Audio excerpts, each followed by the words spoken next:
Hey everybody, it's Larry. I'm doing day 3 of the 30-day Leetcode challenge. Uh, yeah, I'm getting some concerns about this being published a little bit early, but I'll have a link below to the video that I already made for this problem probably. So let me know how it goes, and if you don't like that one, then okay, cool. Let's click on okay. Apparently this is maximum subarray. Let's take a look. Given us an integer array nums, find the contiguous subarray containing at least one number which has the largest sum and returns its sum.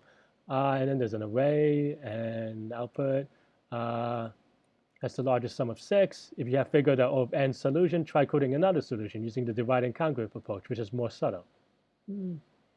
I suppose.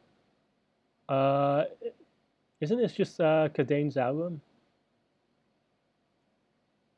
Do you have to output the actual sum? Or, oh, sorry, well, yeah, you should output the actual sum, but you have to output the actual array. Guess not. Containing at least one number, so that's the tricky part, perhaps. Well, I mean, it's still not that tricky, but like it's something to look out for. Also, Python 3, just so that I don't forget the comment docs or doc string or doc whatever. But yeah, this is also one of those weird problems in that for an interview, I mean, in that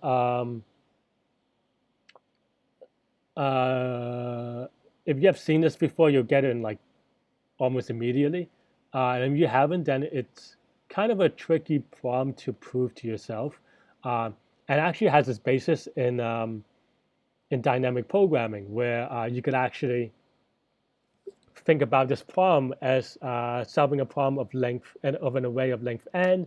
For that, you solve a subproblem of array length n minus 1 and so forth, right? I mean, and similar to like the Fibonacci sequence where you only need the last two, the previous two variables, here you only need the largest sum, so you don't even need that. But that's the foundation in which built the quote unquote the easy solution that unfortunately or maybe fortunately a lot of people have seen. So like as an interview question is a little tricky in that sense because it's hard to test someone on what their knowledge is because you're going to get false positives instead. Like if someone solves the problem, it doesn't really mean that much. But if someone doesn't solve the problem, then like it's obviously bad. But like or not that it's obviously bad, but if someone solves the problem in a long time, it just means that they haven't solved it before. But because a lot of people have seen this before, you don't get that like distribution of try to figure out like where they fit in, right? I mean, are you going to penalize someone for not seeing a problem before? Then that's like a crappy interview question, right? But that's my thoughts on it. That said, this is for more research, this is Cadane's algorithm, I believe. I hope I'm spelling that correctly. So just Google it, and then that's how you solve it. But the idea is that you keep a running count, you keep a max, a running max, and then you just go through the array, and then you keep on going. And if it's negative, you reset. It's pretty much as simple as that. So it's a little bit unfortunate. No, I feel like they need to step up the game a little bit. Equals, oh, let's just do negative infinity, right? I'm trying to do it the cool way. Where what's it?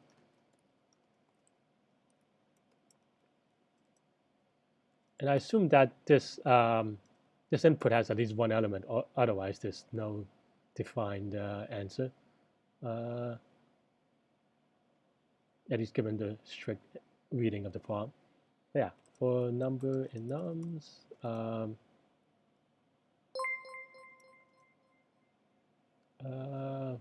Oops. Okay, sorry, I had to turn off the sound, but okay. So and you call a running count maybe. Running is 0, 0. Running count. So this is off my head. I don't. So I might make mistakes, but that's okay. That's part of the fun, right? Okay. And then if running is less than 0, or you could just write even like running is equal to, was it max of 0 or running? And then best is equal to max of running in best, and this is actually in the wrong order because then you may get 0 by accident. Let's just run it real quick. And then, yeah, this is actually, the server is actually, wow, really, really fast today. So maybe I take back what I said. So you have to test some test cases. One, the big one is the negative ones. I don't know if there's whatever. And there should be, oops. Oh, oops. Wow, this server is really fast today. Or is it just me? I'm getting a little giddy over it. It tells me that I failed really quickly too. So that's also something. Yeah, and then I guess just a base case of 0 and maybe one positive number.